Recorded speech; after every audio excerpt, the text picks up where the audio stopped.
নমস্কার বন্ধুরা, ঋতিকাস কিচেনে জানাচ্ছি আপনাদেরকে স্বাগত। তো আজকে এক মজাদার রেসিপি নিয়ে আপনাদের সামনে চলে আসলাম আমি।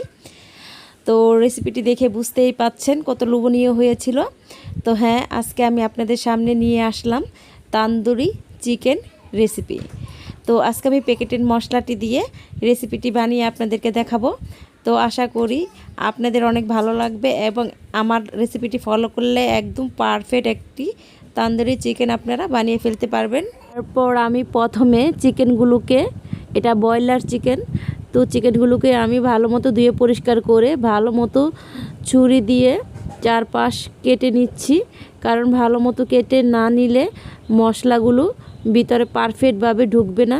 তাই আমি দেখতে পাচ্ছেন ভালো মতো একদম ঝুরি ঝুরি করে এই যে এরকমভাবে দুই পাশই কেটে নিচ্ছি। ভালো করে চিকেনগুলোকে কেটে নিতে হবে। তো যারা আমার চ্যানেলটিকে দেখছেন তো অবশ্যই একটি লাইক দিয়ে দিবেন, আর আমার চ্যানেলটিকে অবশ্যই সাবস্ক্রাইব করে দিবেন, নোটিফিকেশন পাওয়ার জন্য বেল আইকনটি ক্লিক করে দিবেন। তো দেখেন আমার চিকেনটি এরকম হবে। তো সেমভাবে আমি সবগুলো চিকেনকে এভাবে কেটে নিব। তো দেখেন ছুরির সাহায্যে আমি ভালো মতো চিকেনগুলোকে কেটে নিলাম। এখন আমি চিকেনগুলোকে ম্যারিনেট করে নিব। তো সেজন্য আমি চিকেনগুলোর ভিতরে এখন আমি অ্যাড করে দিলাম পরিমাণ মতো লবণ। তারপর এখানে দিয়ে দিচ্ছি আমি গোলমরিচের গুঁড়া, এটা প্রায় 1 স্পুনের মতো আমি নিয়েছি। তো তারপর এখানে আমি দিয়ে দিচ্ছি এখন হাফ স্পুন আদা রসুন পেস্ট। তারপর এখন দিয়ে নিব আমি হাফ লেবুর রস, পুরাটা চিপড়ে নিব ভালো মতো চিপড়ে নিয়েছি। এখন আমি চিকেনগুলোকে মশলার সঙ্গে ভালো মতো মেখে নিব, যেন ভালোভাবে মশলাগুলো কাটার ভিতর ঢোকে। তো ওইভাবেই আমি ভালো মতো মেখে নিচ্ছি। তো দেখুন আমি হাতের সাহায্য কত সুন্দর করে মেখে নিচ্ছি। তারপর এটাকে এখন আমি আধা ঘন্টার জন্য ম্যারিনেট করে রেখে দিব। তারপর আমি চিকেনটা ম্যারিনেট করে একটি পাত্র নিয়ে নিয়েছি। আমি এখন একটি মশলা বানাবো। তো এখন আমি এখানে দিয়ে দিলাম 4 স্পুনের মতো টক দই। এই টক দইটা আমার বাসায়। তারপর এখন আমি টমেটো সস দিয়ে নিচ্ছি। আমি এখানে 2 স্পুনের মতো টমেটো সস আমি এখানে দিয়ে দিচ্ছি। তারপর এখন আমি সেই প্যাকেটের মশলা থেকে, মানে তান্দুরি মশলা হাফটা নিয়ে নিব। এখানে আমি পুরাটা দিব না, কারণ আমার চিকেন এখানে অল্প, প্রায় হাফ কেজি থেকে হাফ কেজির মতোই হবে চিকেন। তাই আর এটা হচ্ছে প্যাকেটটা আমার 1 কেজি পরিমাণের, তাই আমি হাফটা দিয়ে তারপরে এই মশলাগুলোকে আমি ভালো মতো ব্লেন্ড করে নিচ্ছি, মানে ভালো মতো মিক্সড করে নিতে হবে। তো দেখুন আমি একটি স্ট্রেচুর সাহায্যে আমি ভালো মতো ব্লেন্ড করে নিচ্ছি সুন্দর মতো, যেন কোনো রকম লাঞ্চ না থাকে মশলার ভিতর। দইগুলোকে ভালো মতো ফেটে নিতে হবে, তাই ফেটে নিয়ে হয়ে গেছে আমার এখন। তো এই পর্যায়ে আমি এখন অ্যাড করব 1 স্পুনের মতো সয়া সস। তারপর আমি আবার ভালো মতো মিশিয়ে নিচ্ছি মশলাগুলোকে। তারপর মশলাটা আমার একদম রেডি হয়ে গেছে। এখন আমি একে একে চিকেনের পিসগুলোকে দিয়ে নিব আর ভালো মতো হাতের সাহায্যে মেখে নিব।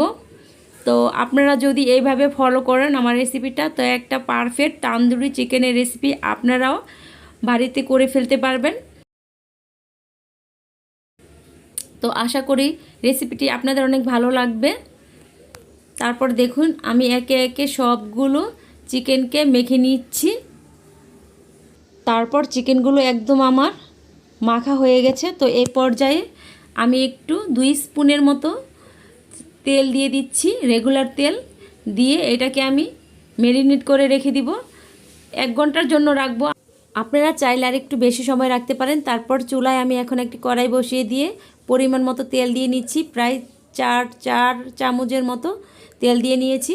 তারপর তেলটা গরম হয়ে গেছে, এখন আমি দিয়ে দিচ্ছি সেই চিকেনের পিসগুলোকে।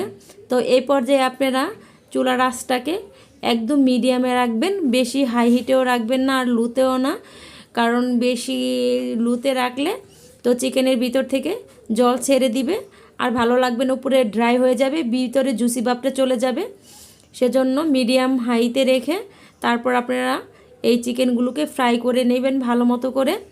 তো আমি ভালো মতো করে ফ্রাই করে নিব এখন এই চিকেনগুলোকে। তারপর আমি এখন এই চিকেনের পিসগুলোকে আমি এখন উল্টে দিব। তো দেখেন আমি উল্টিয়ে দিচ্ছি, তো আমার কি সুন্দর হালকা হালকা ব্রাউন কালার চলে আসছে। তো আমি এখন অপর জিটটাও ঠিক এইরকমভাবেই ভেজে নিব, ফ্রাই করে নিব। তো দেখেন দেখতে কত সুন্দর লাগছে। তারপর যে মশলাটা থাকবে আপনি কড়াইতে, সেই মশলাগুলো একটি ব্রাশের সাহায্যে আপনারা চিকেনের উপরে উঠিয়ে দিবেন, তা না হলে মশলাটা তেলের ভিতর থেকে মশলাটা পুড়ে যাবে আর খেতে ভালো লাগবে না। তাই দেখেন আমি মশলাটা কতক্ষণ পর পর ব্রাশের সাহায্যে চিকেনের উপর মেখে নিচ্ছি ভালো মতো। তো আমার চিকেনটা এইভাবে আমি ভেজে নিব ভালো মতো করে। তারপর চিকেনগুলোকে আমি আবার উপাস করে দিব। তো আমি এই রকম কালারই চাচ্ছিলাম। তো আমার চিকেনগুলো প্রায় হয়ে এসেছে, দেখুন দেখতে কত সুন্দর লাগছে, একদম লোভনীয়। তো আমি চিকেনগুলোকে আমি আরেকটু কালার চাচ্ছি, তাই আমি আর কিছুক্ষণ ভেজে নিব চিকেনগুলোকে। তারপর আমার চিকেনটা একদম হয়ে গেছে। এখন আমি চিকেনের পিসগুলোকে একে একে নামিয়ে নিচ্ছি তারপর আমার নামানো হয়ে গেছে। যে এক্সট্রা তেল ছিল, তো ওই তেলে আমার ম্যারিনেট করা যে মশলাটা এক্সট্রা ছিল, তো ওই মশলাটাই আমি এখানে দিয়ে নিয়েছি। এই মশলাটা আমি সস হিসাবে ব্যবহার করব। এই সসটা দিয়ে তান্দুরি চিকেন খেতে খুব ভালো লাগে। তো এখন আমি যেই বাটিতে ম্যারিনেট করে রেখেছিলাম সেই বাটিটা ধুয়ে আমি এখন এখানে জল অ্যাড করে দিচ্ছি মশলাটা কষানোর জন্য। তো আমি এখন এই ভালো মতো মশলাটাকে ভুনে নিচ্ছি। মশলাটার উপর থেকে তেল ভেসে গেছে, তার মানে আমার মশলাটা একদম রেডি। আর আমার ভিডিওটি যদি আপনাদের ভালো লেগে থাকে অবশ্যই লাইক করবেন আর বাসায় বানিয়ে খাবেন আর উপভোগ করবেন আর জানাবেন কমেন্ট করে কেমন হয়েছে। তো নেক্সট ভিডিওতে